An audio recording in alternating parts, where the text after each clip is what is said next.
The family conflict reached a breaking point when the mother-in-law demanded the keys to the apartment owned by the bride's parents. The husband took his mother's side, and his anger turned into a real threat. When he raised his fist, the woman didn't flinch and only smirked.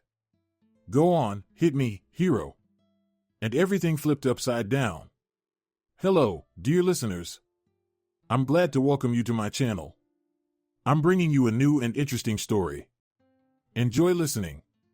Jessica was sitting on the floor in the middle of her parents' living room, surrounded by cardboard boxes, and she couldn't make herself open another one.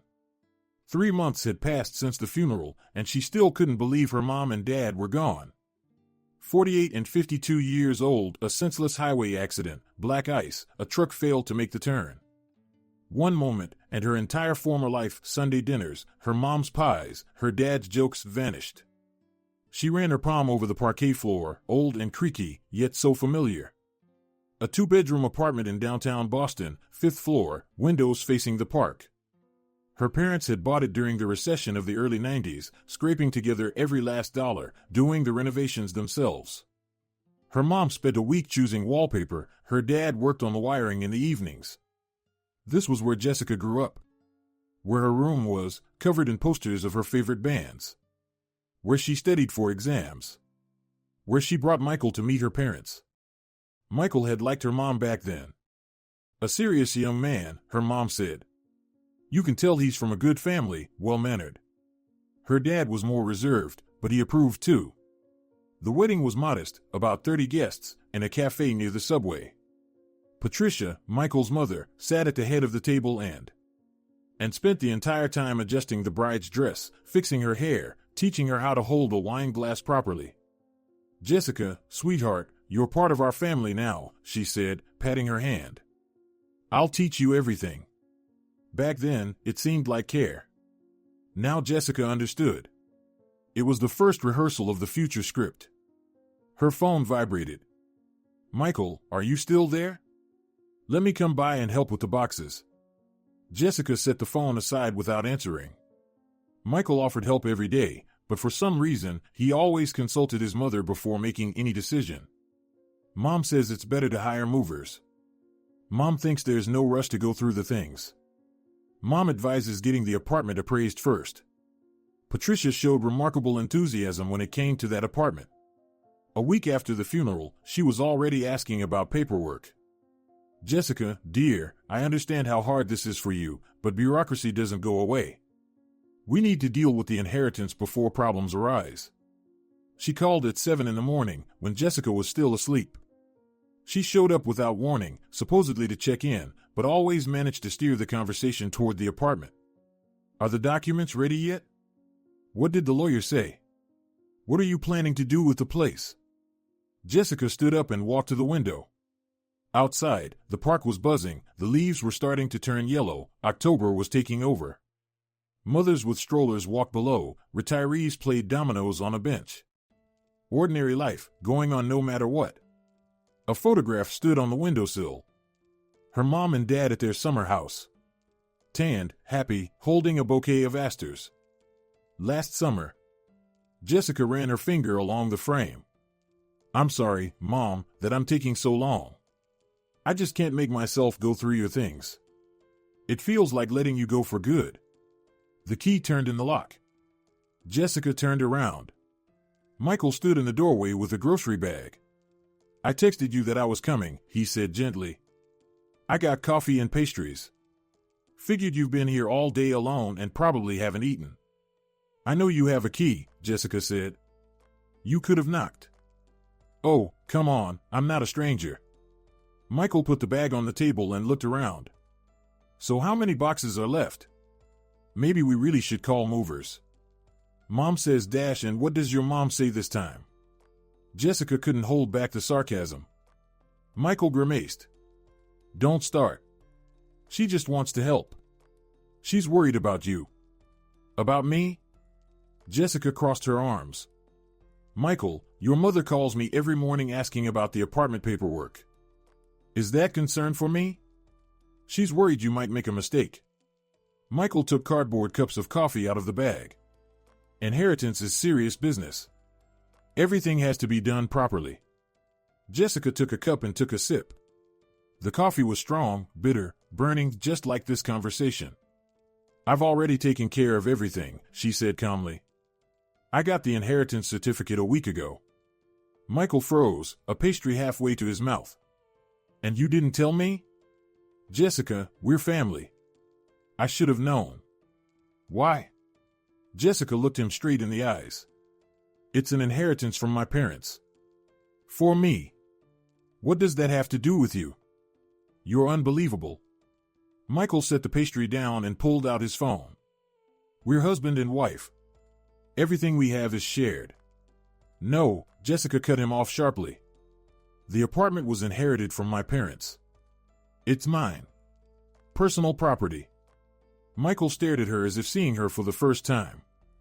Then he shook his head. Mom was right. She said you changed after the funeral.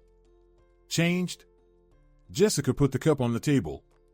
Or just stopped being convenient. What are you even talking about?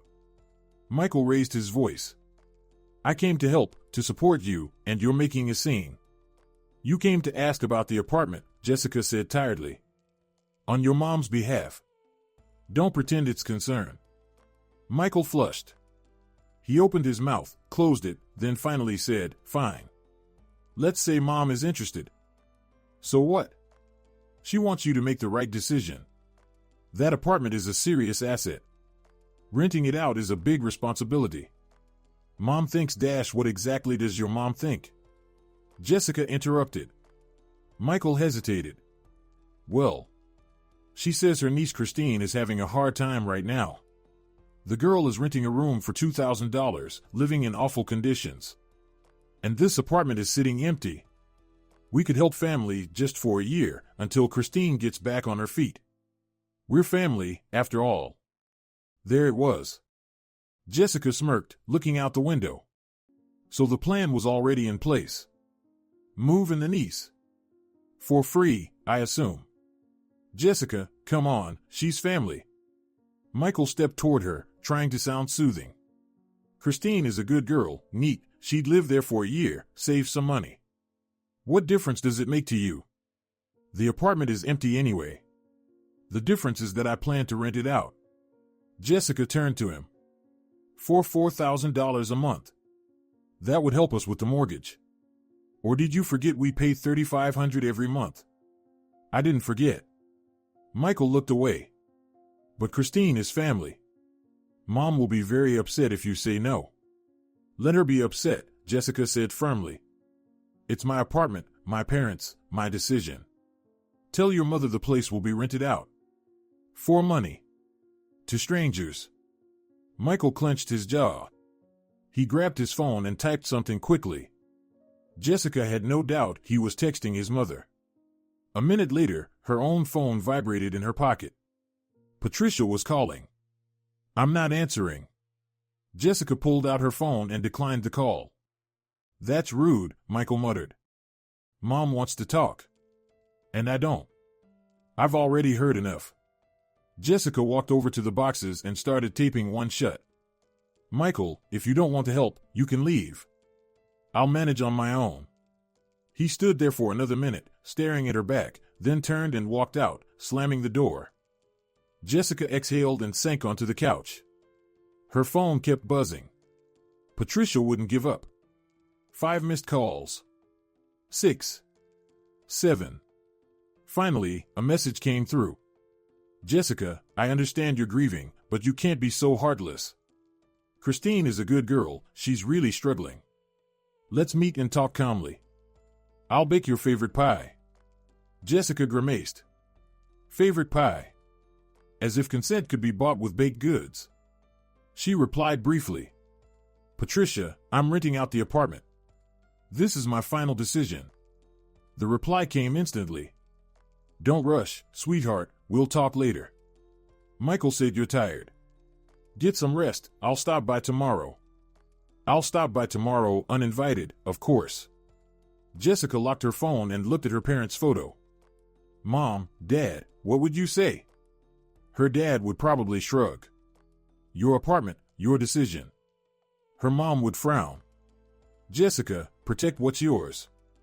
No one else will do it for you. She spent another 2 hours sorting through things. Her mom's dresses, she wouldn't wear them, donate them to charity. Her dad's tools, give them to her brother, he'd be happy. Books, dishes, little things, some for herself, some to give away. By evening, there were 8 boxes. Jessica called a taxi with a cargo compartment, loaded everything she planned to take, and went home. The apartment she shared with Michael greeted her with silence. A 1-bedroom in a quiet neighborhood, a 20-year mortgage, $3,500 a month. Michael worked as a manager at a construction company, making $6,000. Jessica worked as an accountant at a small agency, making $4,500. They weren't poor, but not rich either. Every month required budgeting, saving, cutting back. $4,000 from renting her parents' apartment would be a huge help. Michael wasn't home. Jessica reheated some soup, ate, turned on the TV. At 10, her husband came back, gloomy, smelling of cigarettes. He went to the kitchen, took a beer from the fridge, and drank half the can in one go. "You were at your mom's?" Jessica asked. "I stopped by," Michael muttered. "She's upset. Says you've changed." "Changed," Jessica repeated. "As in, stopped agreeing to everything?" Michael set the can on the table and looked at her. "Jessica, why are you stuck on this? Mom really wants to help. Christine and us. What difference does it make who lives in that apartment?" "A big one." Jessica turned off the TV. "Michael, let's be honest.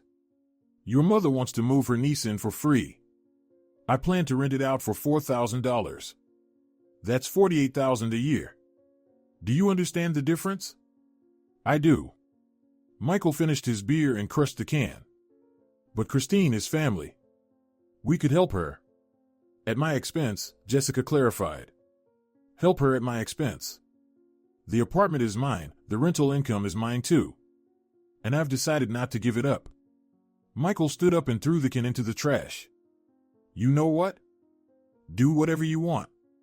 Mom's right, you've become greedy." Jessica laughed. Short and bitter. "Greedy. Because I don't want to give strangers $4,000 a month. Michael, your cousin means nothing to me. I've seen her 3 times in my life. Why should I provide housing for her?" "Because we're family." Michael snapped. "Because that's what normal people do, because Mom is asking." "Your mom," Jessica stood up, "can ask for whatever she wants, but I'm the one deciding. This is my inheritance, from my parents, who worked their whole lives to buy that apartment, and I'm not giving it to just anyone." Michael stood there, breathing heavily, fists clenched, then turned and went into the bedroom, slamming the door. Jessica stayed in the kitchen, looking out at the night city. Somewhere out there, downtown, her parents' apartment stood empty. Tomorrow she would call a realtor, post the listing, start meeting potential tenants. And the day after tomorrow, she knew it for sure, Patricia would show up again with new arguments, tears, or threats. Because her mother-in-law never backed down when it came to what she believed was best for her family. Jessica poured herself some tea and sat down at the table. A battle was coming. She could feel it in her bones. And she needed to prepare for it. Patricia showed up the next day at exactly 9 in the morning. Jessica was just getting ready for work when she heard that familiar, relentless pattern of ringing at the door. 3 short buzzes, 1 long. Her mother-in-law's signature move. "Jessica, sweetie, open up," came from the hallway. "I brought pie still hot, straight from the oven." Jessica froze in the entryway, staring at the door. She could pretend she wasn't home. But Patricia had probably already seen her car in the lot. And delaying the conversation was pointless anyway. Her mother-in-law could show up at any moment. She had keys to the apartment. Michael had given them to his mother a year ago, calling it just in case. What if something happens? Mom will be able to help. Back then, Jessica hadn't objected. Now she regretted it every single day. She opened the door. Patricia swept into the apartment like a hurricane beige trench coat, hair perfectly styled, a huge container in her hands. The pie really did smell good, apples and cinnamon. "Jessica, honey, you look terrible," her mother-in-law said, giving her a critical once-over. "Dark circles, your face looks drawn. I knew it, you're not taking care of yourself." Here, I baked your favorite apple cake. We'll put the kettle on and have a real heart-to-heart. Patricia, I have to go to work. Jessica tried to take control. Maybe another time? Nonsense. You'll be 30 minutes late, no one's dying. Patricia was already in the kitchen, setting the container on the table. Especially for something this important. We need to talk seriously. Jessica closed her eyes and counted to 10. Then she followed her into the kitchen. Patricia was already acting like she owned the place. She turned on the kettle and pulled mugs from the cabinet. Sit, she waved at a chair. Here, try the pie while it's still warm. Jessica sat down without touching the food. Patricia poured tea, slid a mug toward her, cut a slice of pie. Then she sat across from her and folded her hands on the table, a gesture Jessica knew by heart.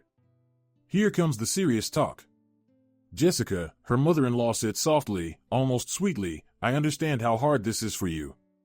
Losing your parents at your age is a terrible tragedy. But life goes on, and you have to think about the future. I am thinking about it. Jessica took a sip of tea. That's exactly why I decided to rent the apartment out. That's what I wanted to talk about. Patricia leaned closer. Sweetheart, do you really want to deal with strangers? Tenants are such a headache. They ruin property, they pay late, they throw wild parties. My friend Linda had a situation. She rented to a young couple, and they turned it into a drug den. The police came, the neighbors complained. Linda spent 6 months repairing everything after. I'll screen people, Jessica said, setting her mug down. I'll write a lease, take a deposit. Oh, you sweet naive thing. Patricia shook her head. Leases don't help when you're dealing with dishonest people. And these days, most people are, trust me. But Christine is different. A girl from a good family, my own niece. Neat, responsible. She'll live there like it's her own home and take care of everything. On my dime. Jessica met her eyes. Patricia, let's be honest. You want me to let your niece live in that apartment for free. But that means I lose $4,000 a month, almost $50,000 a year. Do you think that's fair? Patricia's face froze for a split second. Then she smiled tight and cold. Fair is a relative concept. In a family, you don't count dollars. You help Christine now. Tomorrow someone helps you. Who exactly? Jessica leaned forward. You? Michael? Because I don't see either of you offering to cover those $4,000. Patricia pressed her lips together. She stood up, paced the kitchen, then stopped by the window. You know, Jessica, I wanted to avoid this conversation, she said with her back turned. But I'll have to be direct. You're being very selfish. Michael is suffering, I can see it. He's trying to keep peace in the family, and you keep pushing him away, pushing all of us away. I'm pushing you away?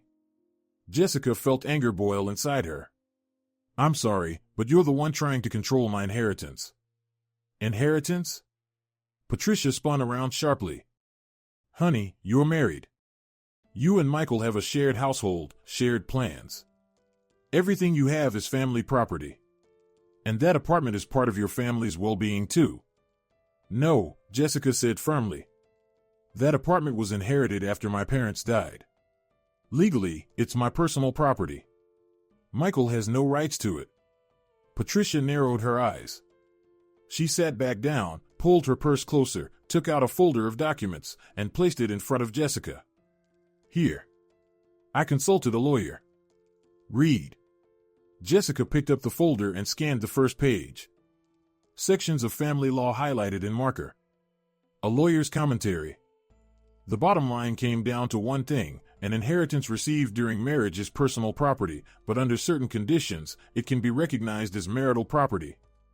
And what are you trying to say with this? Jessica closed the folder. That things aren't as clear-cut as you think, Patricia said slowly, enunciating every word. The lawyer explained, if you refuse to voluntarily consider the family's interests, problems can arise. Michael, as your spouse, can claim part of the property. Especially if he can prove he invested in that apartment, did repairs, for example, or paid utilities. Jessica laughed short and sharp. Michael hasn't even been in that apartment once since the funeral. What repairs? What utilities? Not yet. Patricia leaned closer. But he could start. He could help you with repairs, pay the bills. And then there would be grounds for a claim. That's blackmail. Jessica pushed back from the table. You're trying to blackmail me. I'm trying to bring you to your senses. Patricia stood up too. Jessica, be reasonable. Family is sacred. You can't put money above the people closest to you. Christine truly needs help. The girl works for pennies, rents a corner of a room in a shared apartment, lives like she's broke. You have the ability to help. Why are you refusing? Because I don't have to. Jessica grabbed her bag. And I don't have to support her. I have my own life, my own plans. Your plans? Patricia followed her. Or your selfishness? Jessica, you're changing and not for the better. You used to be so sweet, so easygoing. Now you snap, you put yourself above the family. Jessica stopped at the door and turned around. Patricia, let me say this clearly so we don't come back to this again. I'm renting the apartment out for money to people I don't know. Your niece is not moving in. And tell Michael not to even hope he can change my mind. This is final. She left and slammed the door. In the car, she got behind the wheel and started the engine with shaking hands. Michael called 5 minutes later. Jessica, Mom is in tears. His voice was accusing. She said you were rude to her and kicked her out. I didn't kick her out. Jessica drove toward the office, trying to focus on the road. I just explained my decision. She says you've gotten so bitter. Michael raised his voice. Mom tried to help, and you insulted her. Help? Jessica slowed at a red light. Michael, your mother brought me papers from a lawyer saying you can make a claim on my apartment. Is that help? Well, she just wanted to show there are options, he hesitated. Jessica, you can't be this harsh. Christine really is in a tough situation. Then she can go work, Jessica cut him off. Or your mother can help her. Patricia has a 3-bedroom place. She can move her niece in with her. That's where Mom lives. How would she? Michael started, then stopped. Exactly. Jessica pulled forward. Your mother doesn't want to sacrifice her own comfort. But it's easy to pressure me. Michael, this conversation is over. I'm at work. She ended the call, and for the rest of the day she moved like a wind-up toy. Checking documents, balancing accounts, answering emails. Her coworkers felt her mood and tried not to get too close. At lunch, the realtor called and said he'd reviewed the listing and the price was fair, he'd start showing it tomorrow. Jessica felt a wave of relief. At least that was moving. That evening, she drove home with anxiety buzzing under her skin. Michael wasn't there. He texted at lunch that he'd be working late. Jessica reheated dinner, ate, and opened her laptop. She went through rental contracts, looked up templates, read landlord forums. She needed to do everything the right way, protect herself from possible problems. At 10, a text came from Patricia.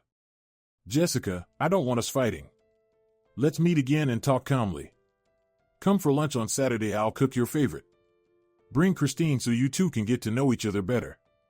I'm sure you'll change your mind once you get to know the girl. Jessica deleted the message without replying. At 11, Michael came home. Gloomy, smelling like beer and cigarettes.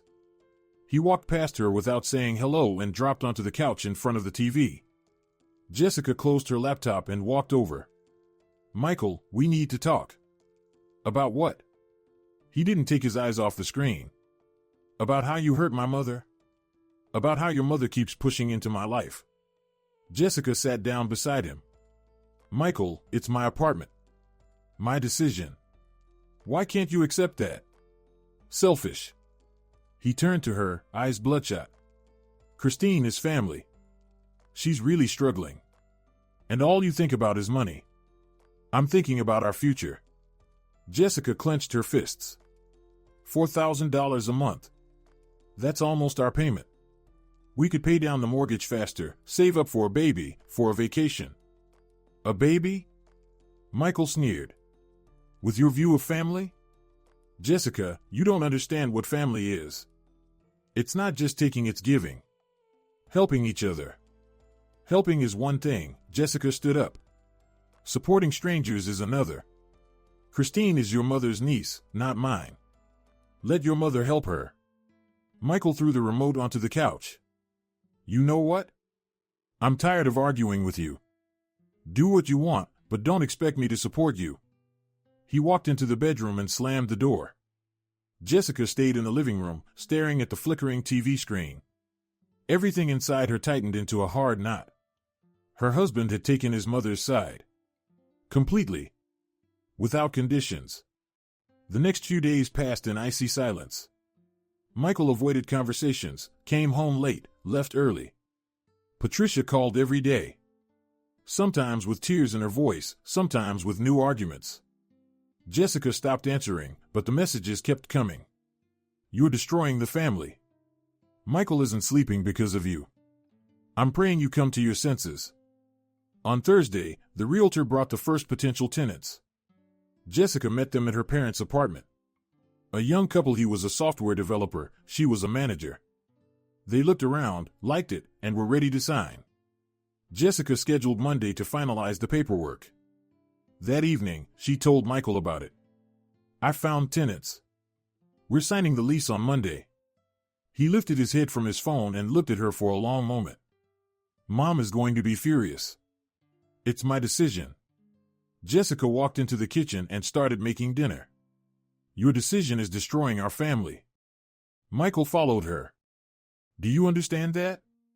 Our family is falling apart because you can't set boundaries with your mother. Jessica was chopping vegetables without turning around.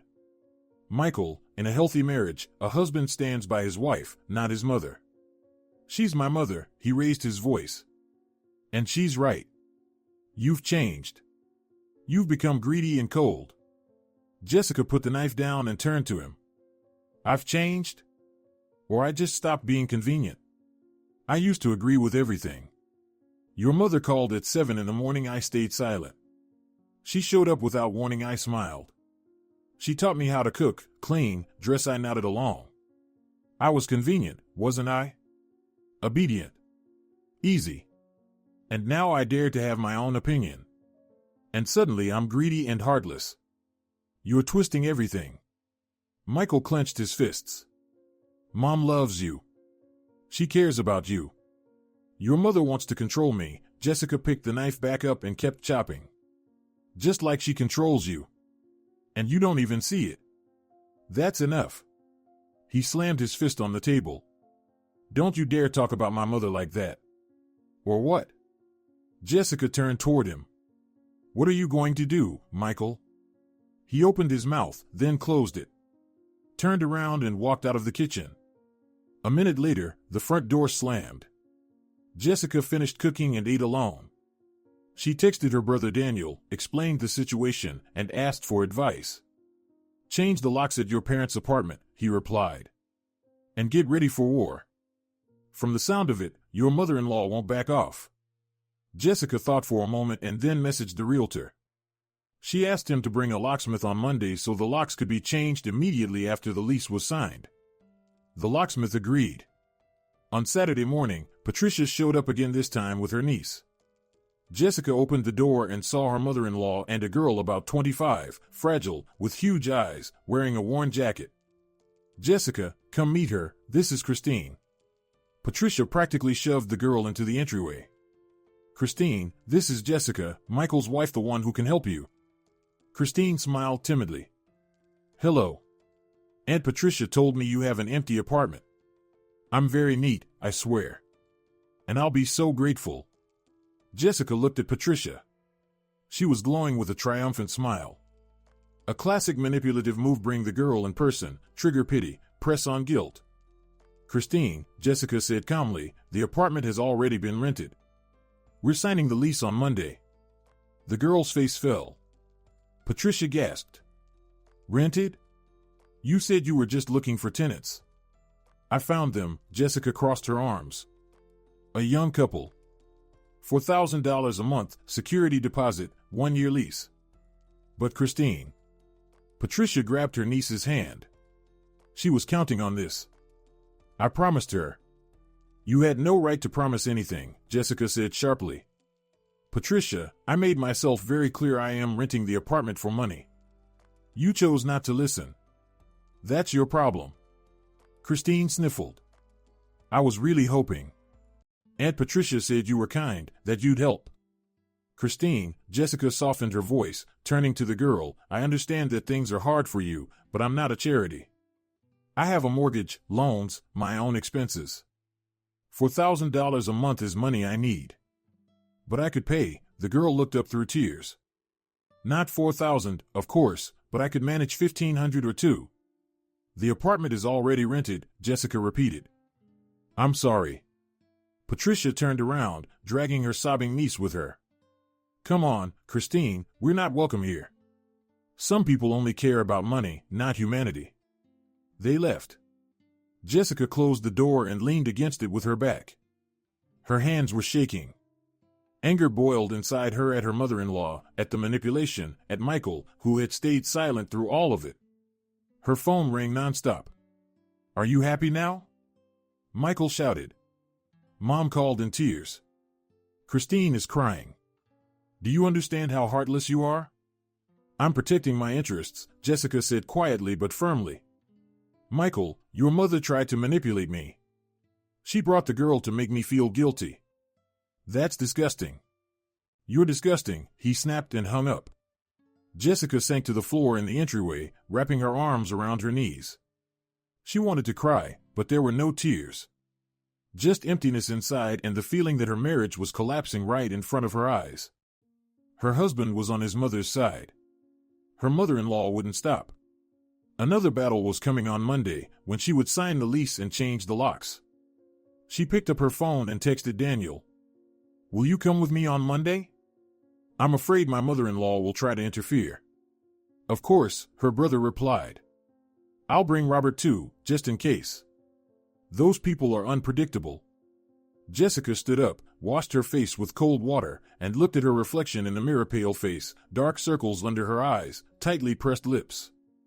She really had changed. She'd become tougher, colder.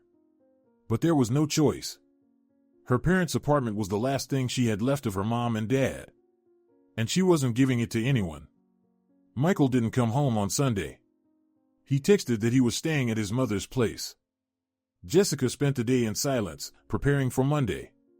She gathered all the documents, reviewed the lease again, and stayed in touch with the realtor. That evening, Patricia called.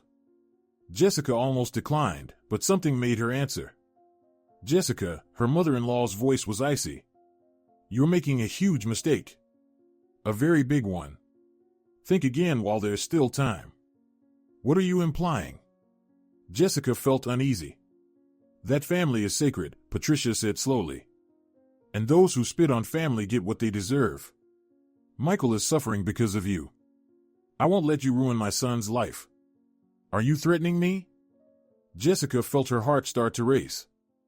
I'm warning you, Patricia raised her voice. Jessica, be reasonable. Drop this apartment nonsense. Give the keys to Michael. Let him handle the rental himself. A man should manage property, not a woman. That's how it should be. That's family values. Michael will not get the keys, Jessica tightened her grip on the phone. And the apartment will remain mine. Goodbye, Patricia. She ended the call and blocked the number. Then she messaged the realtor, asking to meet earlier the next day at 9 in the morning. She wanted everything done quickly, before Patricia tried something else. The night passed without sleep. Jessica lay in the dark, listening to the silence of the empty apartment. Michael didn't text. He didn't call. The silence spoke louder than words. In the morning, she got dressed, drank coffee, and took the folder with the documents. As she left the apartment, she called Daniel. You ready? Let's go. Ready, her brother replied. See you at the apartment at 9. Jessica started the car and drove out of the lot. A decisive day lay ahead. The day she would finally defend her right to her parents' apartment. Or lose everything, the apartment and her marriage. The realtor was waiting by the building entrance. A man in his 40s, wearing a gray puffer jacket, holding a briefcase. The tenant stood nearby the same young couple, Dennis and Alina. Daniel and his friend Robert arrived right after and parked next to Jessica's car. "Good morning," the realtor extended his hand. "Everything's ready. The lease is printed. We can go up and sign." Jessica nodded, scanning her surroundings. No one suspicious yet. Maybe Patricia had backed off or just hadn't had time to organize another attack. They went up to the 5th floor. Jessica unlocked the door and let everyone in. The apartment greeted them with silence and the smell of old wood. Sunlight streamed through the windows, lighting up the empty rooms. Her parents had always loved how bright it was here. "Great place," Dennis walked through the living room. "Alina, look at that park view."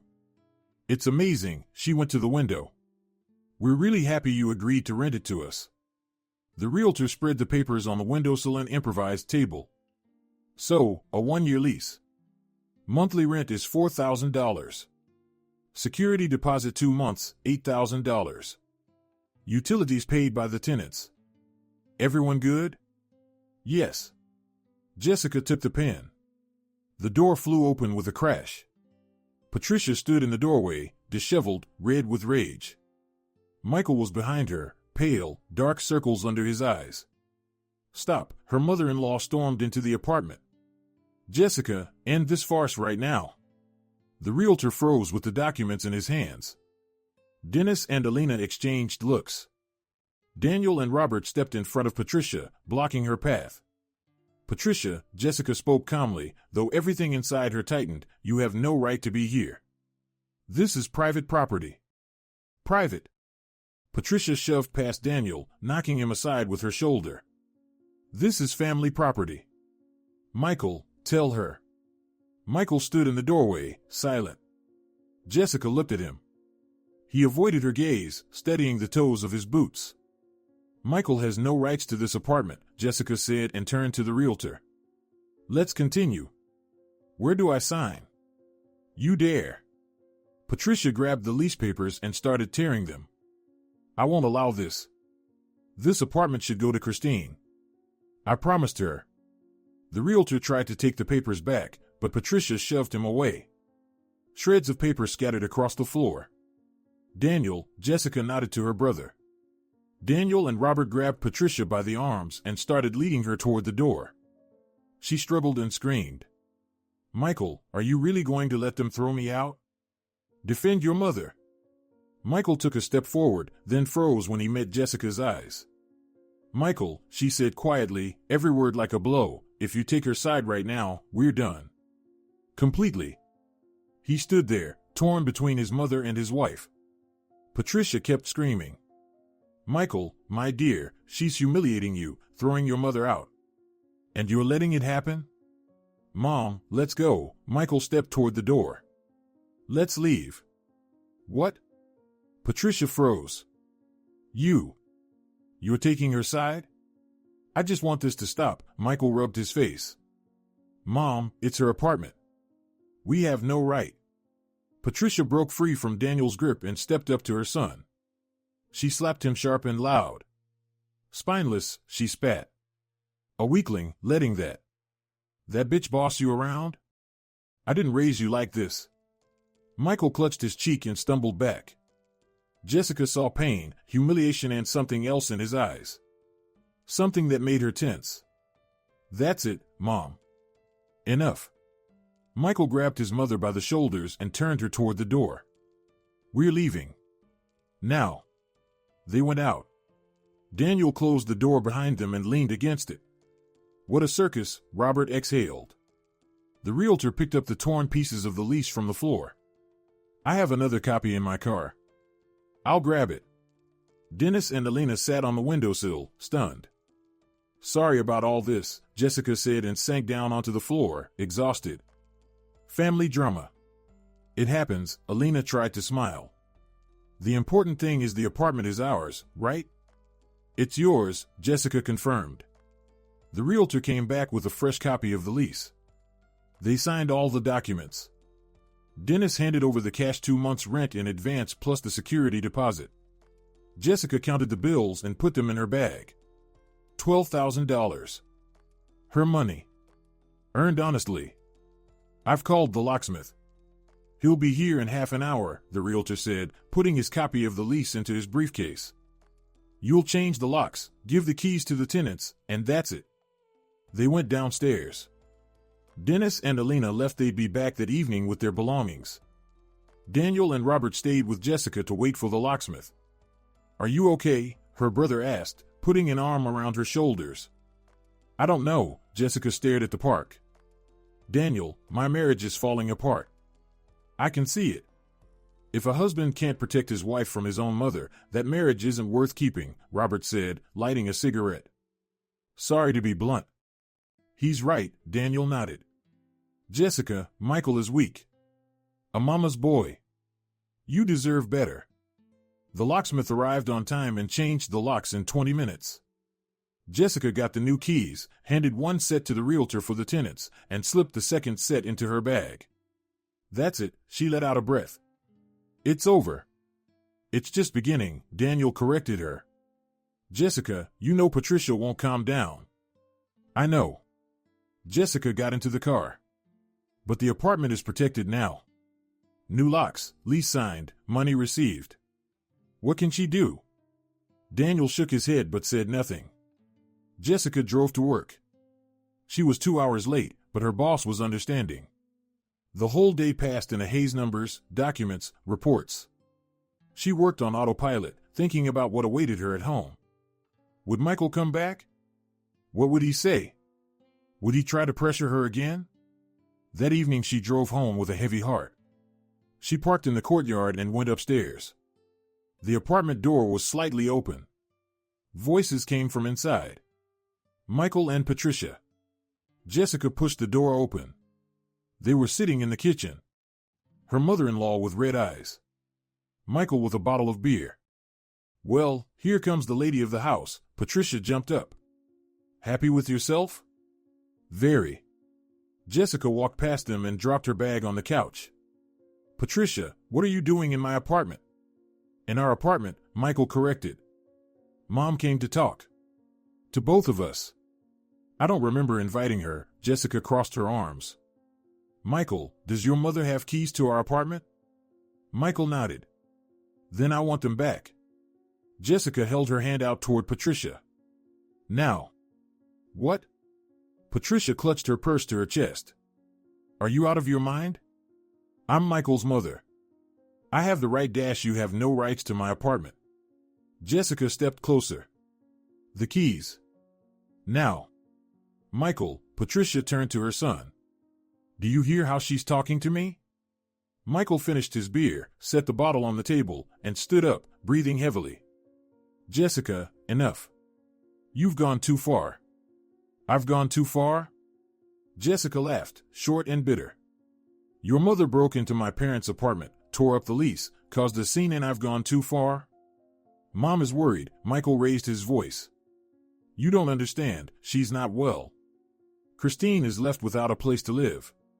Mom blames herself. Then let her move her niece in with her, Jessica snapped. Michael, I'm tired. Tired of the manipulation, the pressure. Of your mother sticking her nose into every part of our life. I want the keys to our apartment. Or I'll change the locks tomorrow. Patricia stood up straight. You know what, Jessica, you're right. I really am wasting too much energy on you. On an ungrateful, selfish girl who doesn't appreciate care. But I won't back down. Michael is my son, and I won't let you ruin his life. I'm not ruining it. Jessica stepped closer. You're the one not letting him grow up. He's a 30-year-old man, and you still decide everything for him: where to go, what to do, who to be friends with. Shut up. Patricia shouted. Don't you dare tell me how to raise my son. Mom, Jessica, stop. Michael stepped between them. Enough fighting. Then make a choice. Jessica looked him straight in the eyes. Michael, me or your mother? Right now. He froze, opened his mouth, then closed it. Patricia grabbed his arm. Michael, tell her. Tell her your mother matters more than this. That's enough. Jessica turned and walked into the bedroom. I've seen enough. She started packing. Clothes into the suitcase, documents into her bag. Michael rushed in after her. What are you doing? Leaving. Jessica packed quickly, mechanically. Michael, you made your choice. Silently, but you made it. I didn't make any choice. He grabbed her arm. Jessica, don't. Stop. Let go. She pulled her arm free. It's over. I'm tired of being the third wheel in your relationship with your mother. You're not a third wheel. Michael grabbed his head. God, Jessica, you're my wife. Then where were you this morning? Jessica turned to him. When your mother burst in and tore up the lease, did you protect me? No. You stood in the doorway and stayed silent. I didn't know what to say. Exactly. Jessica zipped the suitcase shut. You never know what to say when it comes to your mother. You choose her. Always. She walked out of the bedroom, dragging the suitcase behind her. Patricia stood in the entryway with a triumphant look. Leaving? Good. Michael needs a normal wife, not a hysterical one. Jessica stopped and looked at her. Patricia, you destroyed our marriage. I hope you're satisfied. I saved my son from a mistake. Patricia lifted her chin. You're not worthy of him. Jessica opened the door and stepped out onto the landing. Michael ran after her. Jessica, wait. Let's talk properly, without Mom. You can't do anything without your mom. Jessica pressed the elevator button. Michael, this is the end. Tomorrow I'm filing for divorce. Because of the apartment? He grabbed her shoulders. Because of that damn apartment? Because you couldn't stand by me, Jessica pulled away. When it mattered, you chose your mother. The elevator arrived. She stepped inside and pressed the button for the first floor. The doors closed. Michael stood there pale, lost. Patricia appeared behind him and put a hand on his shoulder. Jessica saw her mother-in-law saying something to her son, saw and nod. Downstairs, Jessica put the suitcase into the car and got behind the wheel. She called Daniel. I'm coming to your place. What happened? I left Michael. Jessica started the engine.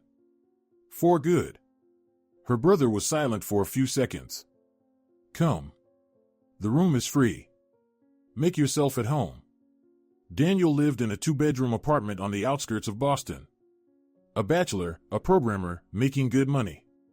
He met her at the door and hugged her. Hang in there, sis. I am. Jessica went into the room he offered. Daniel, thank you. No problem. Your family. Real family, not them. He waved it off. Jessica unpacked, changed, and lay down on the bed. Her phone kept buzzing. Michael texted, called, left voicemails. Come back. Let's talk. I love you. Mom didn't mean to hurt you. Jessica blocked his number. Then she blocked Patricia's too. Patricia had been calling and sending messages as well. You'll regret this. Michael is suffering. I'll punish you. Punish me? Jessica smirked, staring at the ceiling. With what? The apartment is rented, the locks are changed, the money is received. I'm filing for divorce tomorrow.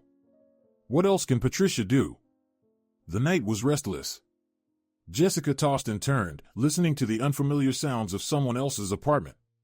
Toward morning she dozed off, but at 7 she woke up to a call. An unknown number. Hello, is this Jessica Anderson? A man's voice, official. This is Officer Stevens. We received a complaint from Patricia Miller. She claims you threatened her with physical harm. Jessica sat up in bed. What? I never threatened her. Nevertheless, a statement has been filed. We need to meet with you and take your explanation. When can you come to the station? Today. After work. Jessica rubbed her temples. All right. I'll be expecting you at 4 p.m. The officer gave the address and hung up. Jessica lowered the phone. So that's how it was. Patricia had gone to the police. Filed a false report to scare her. Jessica called Daniel and told him everything. Her brother cursed. That old witch has completely lost it.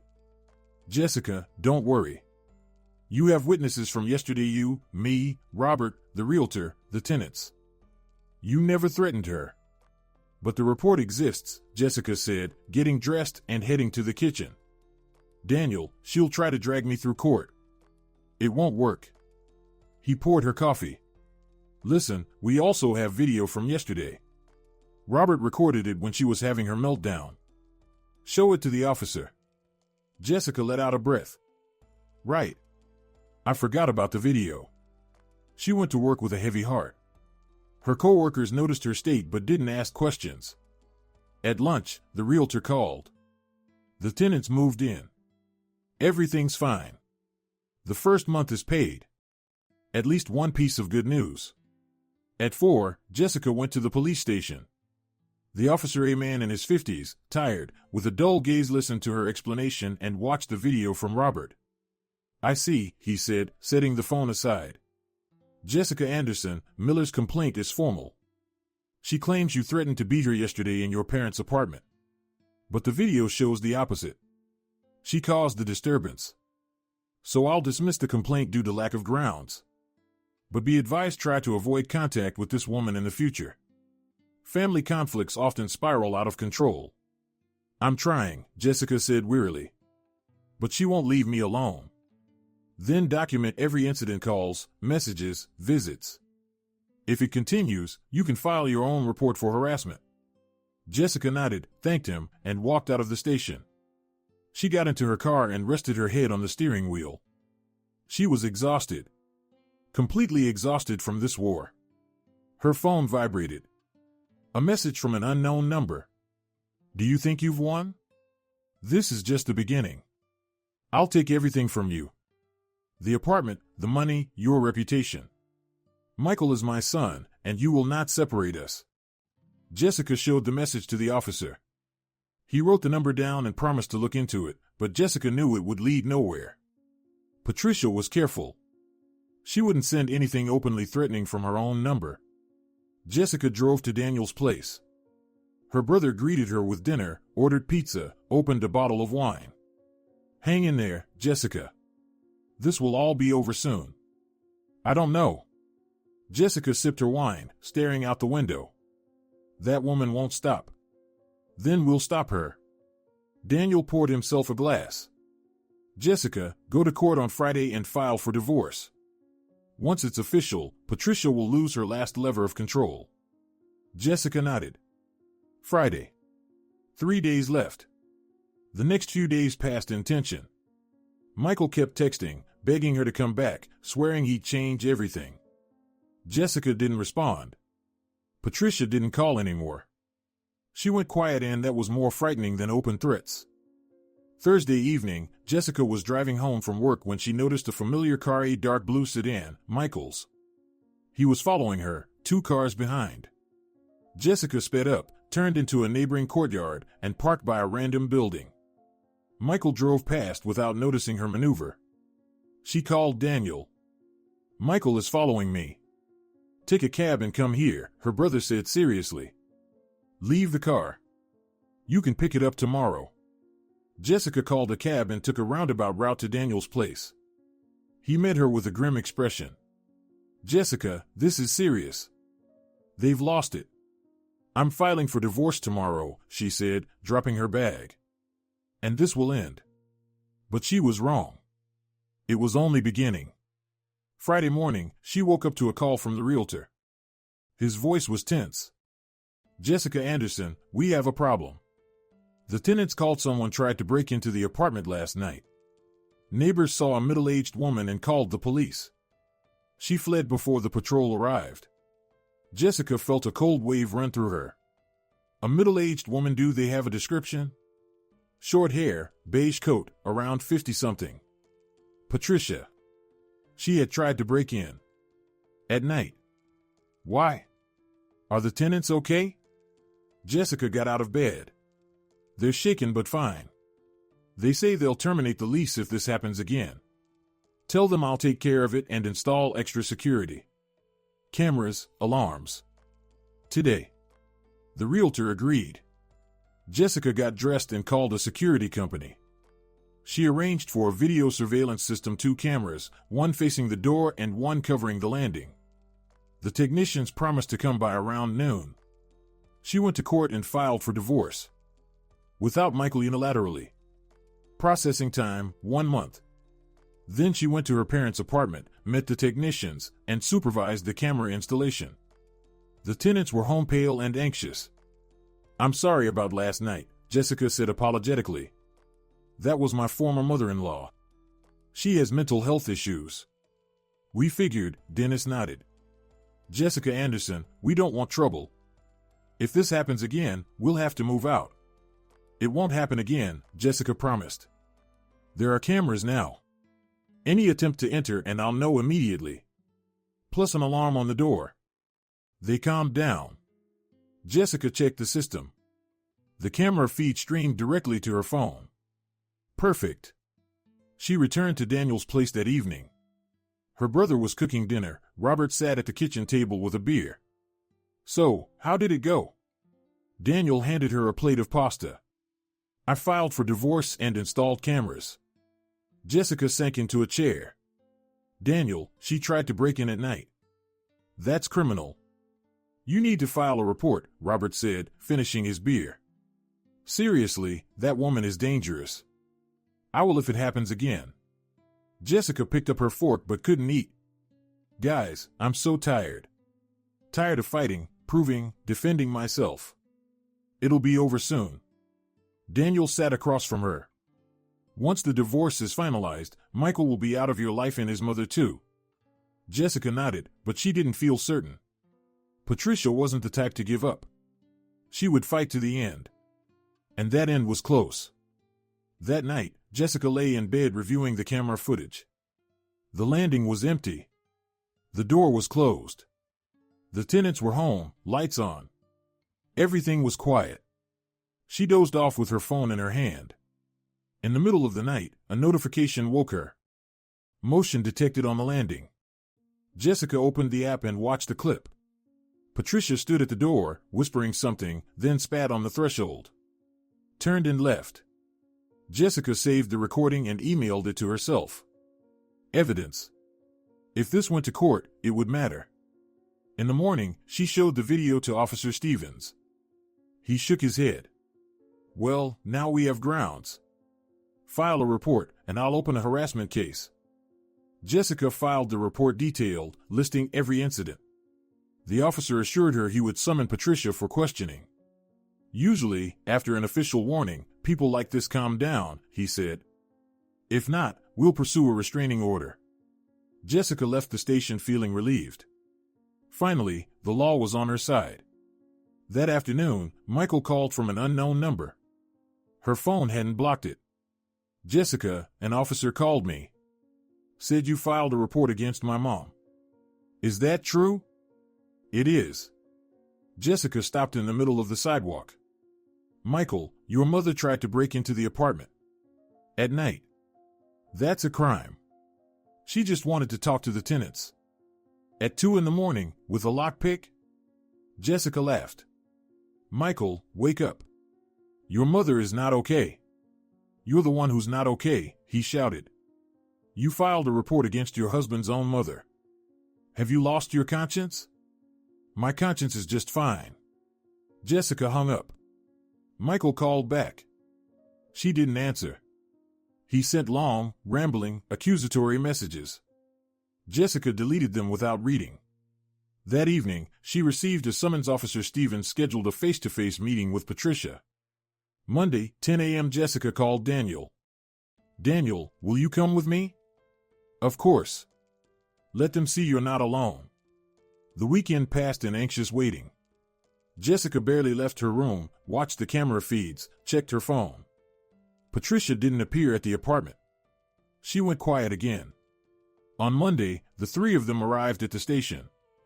In the hallway, Michael sat with his mother. Patricia looked worn down, pale, dark circles under her eyes, hair unkempt. Michael held her hand, whispering something. When she saw Jessica, Patricia jumped up. "There she is, the one who destroyed my family."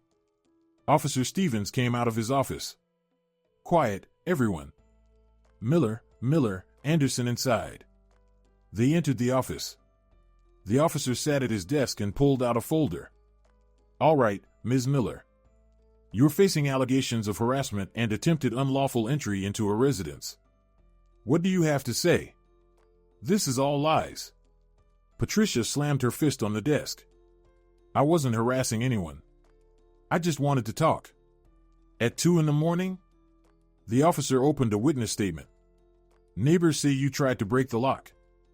I didn't break anything. I was just checking if the door was locked. With a lockpick in your hand? The officer showed a still image from the security camera.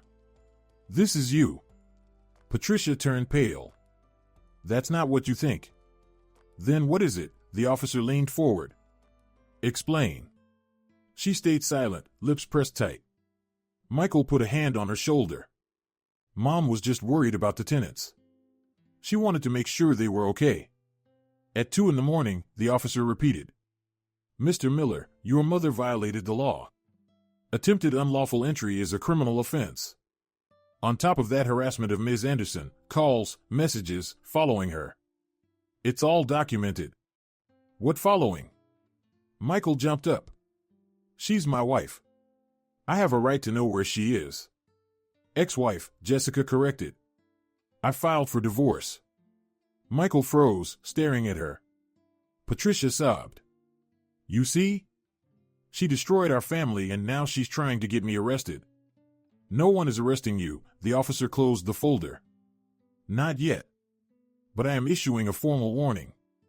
Any attempts to contact Ms. Anderson or to appear at the apartment located at he named the address of Jessica's parents' apartment will be considered a violation. A repeat offense will result in criminal charges. Understood? Patricia nodded without looking up. Michael clenched his jaw. You're free to go, the officer gestured toward the door. They stepped into the hallway. Patricia leaned on her son. Near the exit, she turned and looked at Jessica. You'll regret this. Is that a threat? Daniel stepped forward. In front of witnesses? Patricia turned away and walked outside. Michael lingered, stopping in front of Jessica. Do you really want a divorce? Yes, Jessica said firmly. Michael, we're done. Because of Mom? Because you chose her. Jessica looked him in the eyes. Every time you needed to stand by me, you chose your mother. I don't want a marriage like that. She turned and left the station with Daniel and Robert. She got into Daniel's car and leaned back in the seat. Well, she exhaled. Now it's really over. Don't relax yet, Daniel started the engine. That woman hasn't said her last word. Jessica nodded. He was right. Patricia wasn't the type to give up after a warning. She would take revenge. The only question was how and when. The next few days were quiet. Patricia didn't call, didn't write, didn't show up. Michael stayed silent too. Jessica went to work, returned to Daniel's place, checked the cameras at her parents' apartment. Everything was quiet. Too quiet. Wednesday evening, the realtor called. Jessica Anderson, the tenants are terminating the lease. What? Why? They say neighbors are harassing them. Calling them illegal occupants. Creating scenes on the landing. Dennis and Alina can't handle it anymore. They want to move out. Jessica felt rage boil inside her. The neighbors? Which ones? An elderly woman on the floor above. Very aggressive, they say. Patricia. She'd found a way to retaliate. Through the neighbors.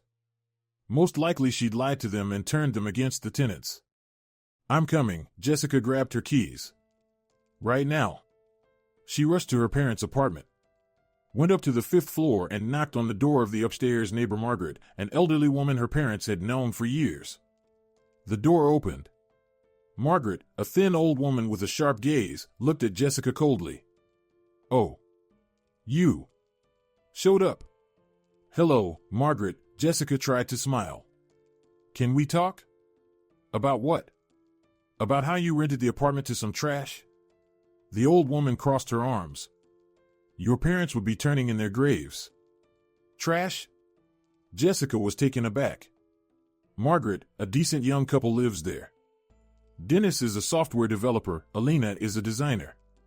That's what you were told, the woman snorted. In reality, they're drug addicts. A woman told me your relative. Said you rented the place to criminals. What relative? Jessica's heart started pounding.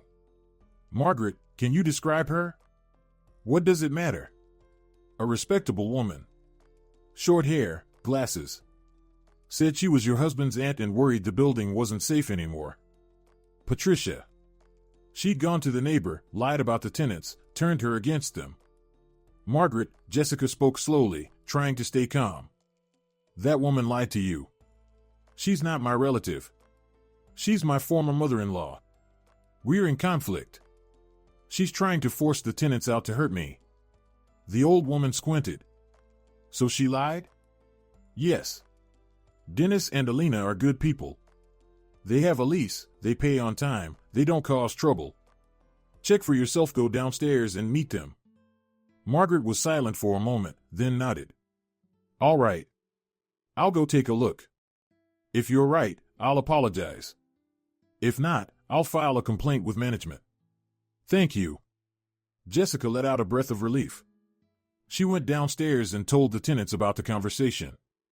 Dennis and Alina were grateful. We thought the whole building was against us. Thank you for sorting it out. If anything else happens, call me immediately. Jessica gave them her number. Don't hesitate. She went back to Daniel's place and told him about Patricia's latest attack.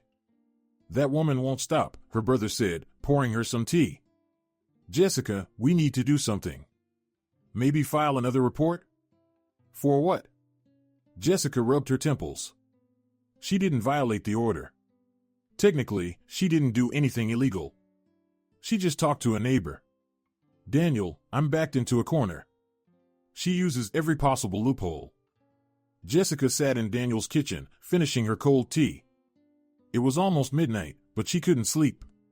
Her mind kept replaying how Patricia was methodically destroying her life, turning neighbors against the tenants, stalking her, threatening her. And all of it within the bounds of the law. Formally, her mother-in-law wasn't breaking anything. Her phone vibrated. A notification from the camera at her parents' apartment. Jessica opened the app and watched the footage. Patricia was standing on the landing again, but this time she wasn't alone. Michael was with her. They were arguing about something. Patricia was waving her arms. Michael was shaking his head. Then he pulled a key ring out of his pocket. Jessica leaned closer. It was her old set of apartment keys. The one she had thrown away back when she lived with Michael. Had he found them? Or had his mother helped him? Michael tried to insert a key into the lock. It didn't work. The locks had been changed. He tried a second key, then a third. Nothing. Daniel, Jessica called out, look at this. They're there. Daniel glanced at the screen. Call the police right now. That's a second violation of the order. Jessica called the non-emergency line and explained the situation. The dispatcher promised to send a patrol. They kept watching the screen. Patricia pulled some kind of tool out of her bag. It looked like a lockpick and started working on the lock. Michael grabbed her wrist, said something, but she shoved him away. They've completely lost it, Daniel whispered. Jessica, let's go there. We'll meet the police on site. Let's go. Jessica grabbed her jacket. They rushed out of the apartment and got into Daniel's car. Robert was in the back seat. The noise had woken him up, and he agreed to come immediately. On the way, Jessica kept watching the live feed. Patricia was still messing with the lock. Michael stood nearby, nervously looking around. Suddenly, the apartment door opened from the inside. Dennis appeared in sweatpants and a t-shirt, phone in hand. What are you doing? His voice was alarmed. I called the police. Patricia recoiled. Young man, this is a misunderstanding. We were just you're breaking in. Dennis cut her off. I recorded everything. The police are on their way. Michael tried to pull his mother back. Mom, let's go. Now. No. Patricia broke free. This is my apartment. Mine. Jessica stole it from our family. This is not your apartment. Dennis stood his ground. And I'm not letting you in. Patricia shoved him in the chest. Dennis stumbled back but stayed on his feet. Michael grabbed his mother by the shoulders. Mom, stop it. Let's leave. Footsteps echoed on the stairs. Police were coming up. Jessica, Daniel, and Robert arrived right behind them. When Patricia saw them, she went pale. There they are.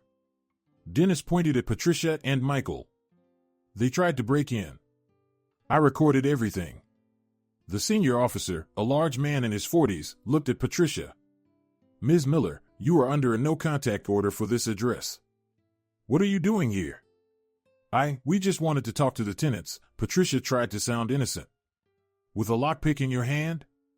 The officer nodded toward the tool lying near the door. Ma'am, this is a criminal offense. Attempted unlawful entry. This is a misunderstanding. Michael stepped forward. Officer, my mother she's not herself. Stress. Let's just leave and forget this. That won't work. The officer pulled out handcuffs. Miller, hands. Patricia stepped back. What? You can't. I didn't do anything. You violated the restraining order, attempted to break the lock, and used physical force against a resident, the officer listed calmly. That's enough. Hands, please. Patricia screamed. Michael, don't let them. Protect your mother. Michael stood frozen, pale as a sheet. He looked at his mother, the officers, then at Jessica. She saw confusion, fear, and something else in his eyes.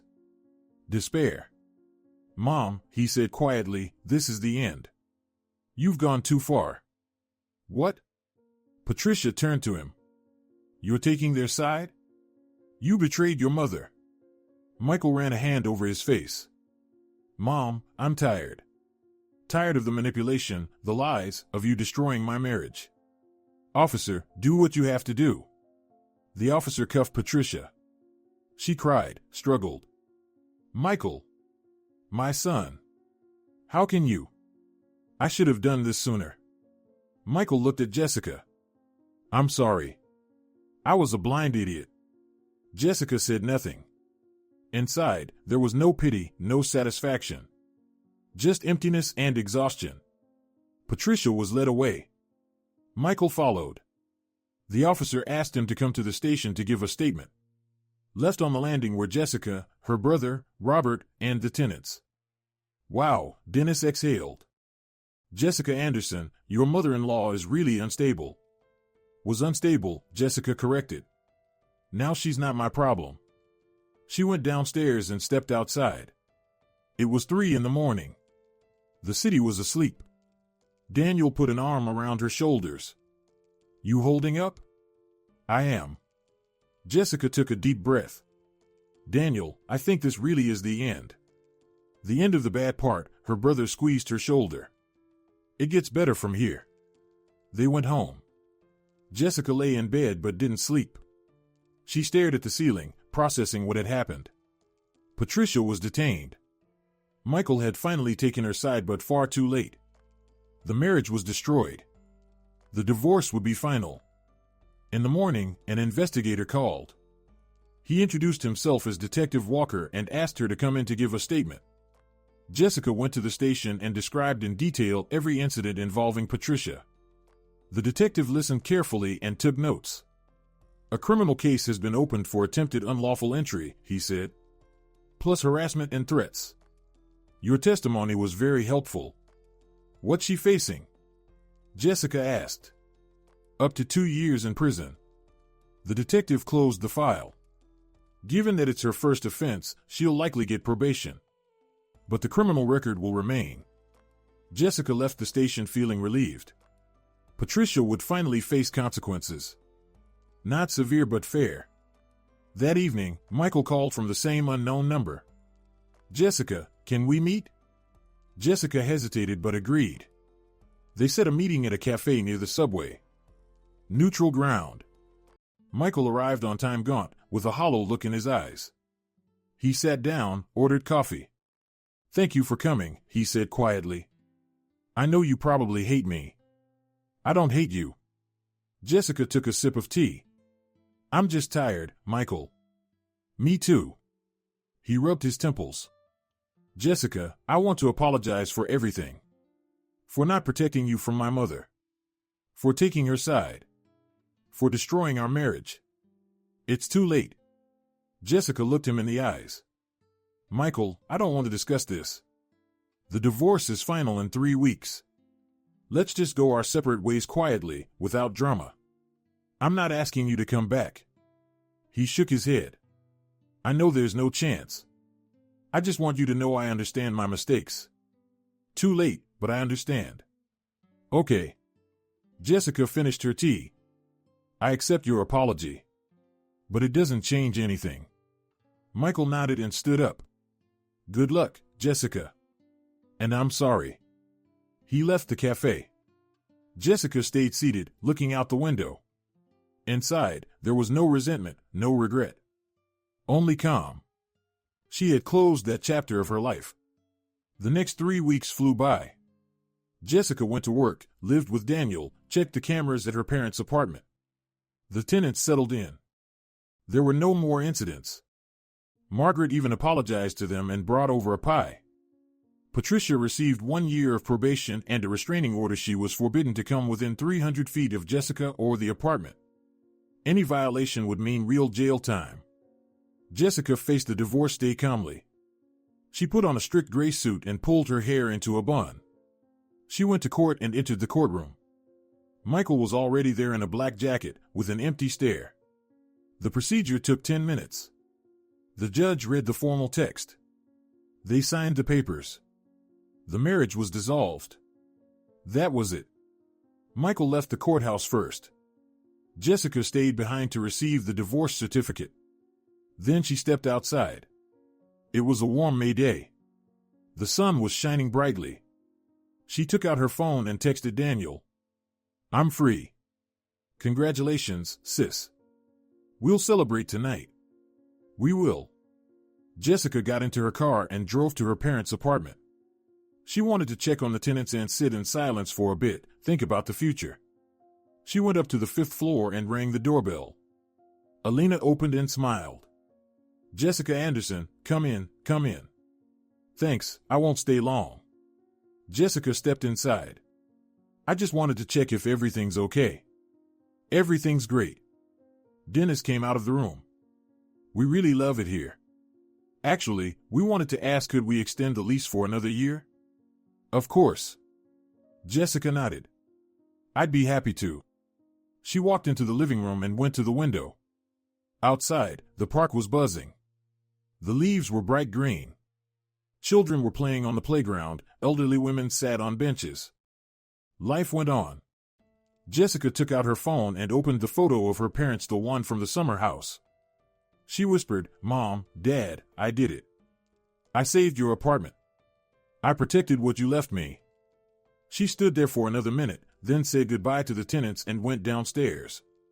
She got into the car but didn't start the engine. She looked at the divorce certificate. White paper with black letters. Official proof that it was over. Her phone vibrated. A message from Daniel. Jessica, forgot to tell you tonight at my place. Robert's coming, and Linda from your accounting department will stop by. We'll celebrate your freedom properly. Jessica smiled, put her phone away, started the engine, and drove out of the courtyard. A new life lay ahead. Without Michael. Without Patricia. Without constant pressure and manipulation. A free life. 2 months passed. Jessica was sitting in her office, finishing the quarterly report. Her boss, Karen, peeked in. Jessica, you have a visitor, she said. Personal matter. Jessica looked up. Michael was standing in the doorway, pale, holding a bag. Hi, he hesitated at the threshold. Sorry to show up at your work. I just wanted to bring your things. Found them in the apartment. Thought you might need them. Jessica took the bag. Inside were her books, makeup, a couple of dresses. Thank you. Michael lingered for another moment. Jessica, Mom asked me to tell you. She's sorry. She's writing letters. Says she understands her mistakes now. Michael. Jessica set the bag on the desk. Tell your mother I don't want her apologies. I want her to leave me alone. Forever. He nodded. I understand. Jessica. Are you happy now? Jessica looked him straight in the eyes. You know what? Yes. I'm happy. I'm finally living for myself, making my own decisions. No one is interfering in my life. That's happiness, Michael. He tried to smile, but it came out crooked. I'm glad for you. Truly. He left. Jessica went back to her report.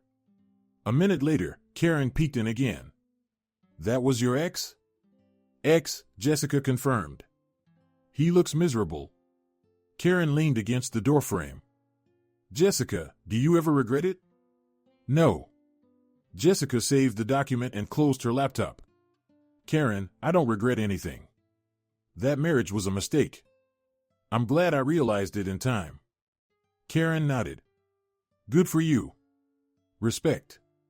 That evening, Jessica drove to Daniel's place. She stopped by the supermarket on the way, bought groceries and wine. Daniel was cooking dinner. Robert was setting the table. Jessica, I was thinking, Daniel said, flipping steaks in the pan. Maybe you should get your own place? You can't live with me forever. I want to. Jessica opened the wine and poured it into glasses. Daniel, I'm already looking. I found a studio downtown, close to work. I'm going to see it on Saturday. Oh, that's great. Robert raised his glass. To Jessica's new life. They clinked glasses. Jessica sipped her wine, looking at her brother and his friend. These people had supported her at her lowest point. They hadn't judged her or turned away. They had simply been there. Thank you, she said seriously. For everything. I wouldn't have made it without you. Nonsense. Daniel put an arm around her shoulders. You made it yourself. We just stood nearby. They ate dinner, talked, laughed. Jessica felt the tension of the past months slowly fade away. Life was settling. Stable job. Her parents' apartment bringing in income. A new home ahead. Freedom. The next day at lunch, the realtor called. Jessica Anderson, I have news. The tenants in your apartment want to buy it. They're offering a good price, $700,000. Have you considered selling? Jessica froze with her coffee mug in her hand. Selling her parents' apartment felt like betrayal. But on the other hand, $700,000. She could buy a decent place for herself, pay off debts, start fresh. Let me think about it, she said. I'll call you back. That evening, Jessica drove to her parents' apartment again. She went up to the 5th floor and stood on the landing. She remembered coming here as a child, her mom greeting her with pies, her dad teaching her to ride a bike in the courtyard. Then she remembered the past few months, the battle for this apartment, Patricia's pressure, Michael's betrayal. How much energy, nerves, and health it had taken to defend these walls. She went inside and walked through the rooms. Dennis and Alina were at work. The apartment was empty. Jessica stopped by the living room window, the same one overlooking the park. Mom, Dad, she said softly, what would you say? Sell it or keep it? There was no answer. Only silence and the rustling of trees outside the window. She stood there another minute, then took out her phone and called the realtor. I agree. Prepare the sale documents. Excellent, the realtor said happily. I'll contact the buyers. We can finalize everything within a week. Jessica left the apartment and closed the door. She felt strange, sad, and light at the same time. Sad to part with the last piece of her childhood. Light because she no longer had to fight, defend, or prove anything. A week later, the deal was completed. Jessica received $700,000 and handed over the keys to the new owners. Dennis and Alina were happy. Now it was their apartment. Their home. With that money, Jessica bought a 2-bedroom apartment in a new building. Bright, spacious, with a river view. She moved in at the beginning of June. Daniel helped with the move, and Robert assembled the furniture. Now you've really started a new life, her brother said, standing in the middle of the living room, looking around at the renovation. Jessica, I'm proud of you. I'm proud of myself too. Jessica opened the window, letting fresh air in. Daniel, I did it. I protected my parents' inheritance, went through a divorce, stood up to Patricia. I did it. Her brother hugged her. You're amazing. Strong, stubborn, unbreakable. In July, Jessica ran into Michael by chance at a shopping mall. He was with a young woman, a fragile blonde around 20, with huge eyes. Christine, Patricia's niece. Jessica stopped and watched them from a distance. Michael was taking Christine through the stores, buying her clothes and jewelry. The girl looked at him with adoration, the same way Jessica once had at the beginning of their relationship. Another victim of Patricia. She had found Michael a new wife, manageable, obedient. Jessica smirked, turned around, and walked away. Not her problem anymore. A month later, a new employee joined her company. Victor, a lawyer, about 35. Tall, intelligent eyes, calm. They bumped into each other in the hallway, and Jessica spilled coffee on him. Oh, I'm so sorry. She grabbed napkins and tried to wipe the stain. No big deal, Victor smiled. It happens. You're Jessica from accounting, right? Yes. Victor. He held out his hand. Nice to meet you. They shook hands. Jessica felt something stir inside her. It had been a long time since she'd felt that. Maybe you'll make up for the ruined shirt with lunch? Victor asked with a smile. I'm kidding. But seriously, would you like to have lunch together sometime? In the cafeteria, I mean. Jessica hesitated for a second, then nodded. Why not? And they started having lunch together every day.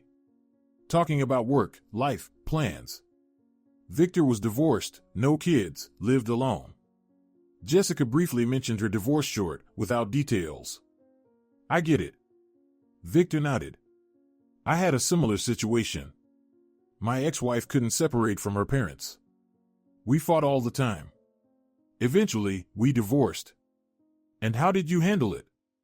Jessica took a sip of tea. Time helps, he shrugged. The first few months were rough, then I adjusted. Now I'm even glad it happened. I understood what I need in a relationship. And what is that? Jessica looked at him. Honesty, Victor said seriously. And the ability to set boundaries. Without that, relationships don't work. Jessica nodded. He was right. In September, Victor invited her to an exhibition. Jessica agreed. They walked through the museum halls, discussed the paintings, had coffee at a cafe. Victor walked her home and said goodbye at the entrance. Thanks for the evening, Jessica smiled. I liked it. So did I. He hesitated. Jessica, can we see each other again? We can. She nodded. They started dating slowly, carefully, without rushing. Jessica didn't hurry. Victor didn't push. They got to know each other and built trust. In October, Victor introduced her to his parents, kind elderly people who lived in the suburbs. Victor's mother welcomed Jessica warmly. His father was reserved but friendly. No pressure. No intrusive questions. You raised your son well, Jessica said to Victor's mother over dinner. We just loved him and gave him freedom, the woman smiled. Children aren't their parents' property. They're separate people with their own lives. Jessica thought of Patricia. How differently people understand parenthood. In November, Victor proposed. Simply, without theatrics. They were sitting in her kitchen, drinking wine and chatting. He took her hand. Jessica, I want us to be together. Officially. Will you marry me? Jessica froze. Her heart started pounding. She looked at Victor. He was calm, confident, reliable. He wasn't pressuring her or demanding an immediate answer. He was just waiting. Yes, she smiled. I will. They got married in December. Quietly, without a big wedding. They signed the papers at the courthouse and celebrated at a restaurant with family and friends. Daniel was the witness. Victor's parents came with flowers. Jessica stood by the restaurant window, looking out at the snow-covered city. Victor came up behind her and wrapped his arms around her. "What are you thinking about?" "About how much everything has changed." She leaned into him. "A year ago, I was stuck in a collapsing marriage, fighting my mother-in-law over an apartment, convinced my life was over. And now I have a new husband, a new home, and a whole new future." "You changed everything yourself," Victor said, kissing the top of her head. "Jessica, you're incredibly strong. I'm proud to be with you." Jessica turned toward him and hugged him. Inside, she felt calm and warm. For the first time in many years, she felt truly happy. And somewhere on the other side of the city, Michael was sitting in his mother's apartment, listening as Patricia scolded Christine for dinner that hadn't turned out right. After finishing her probation, his mother had returned and immediately taken control of her son's life and that of his new wife. "Christine, how could you mess this up?" Patricia complained. "The meatballs are way too salty." "Michael, say something." Michael stayed silent, staring down at his plate. His phone lay on the table, the screen glowing with a social media notification. A photo of Jessica in a wedding dress, happy, radiant, standing next to a man he didn't know. He looked at the photo and understood that he had lost the one person who had truly loved him. Lost her because of fear, weakness, and his inability to ever say no to his mother. Christine was quietly crying in the kitchen. Patricia kept lecturing her about cooking. Michael turned off his phone and pushed his plate away.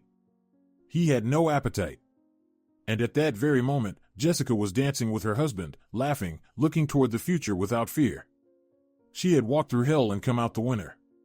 She had protected what was hers, defended her right to her own life, and refused to break under pressure.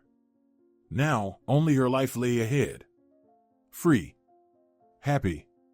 Filled with love and respect. The battle was over. Jessica had won.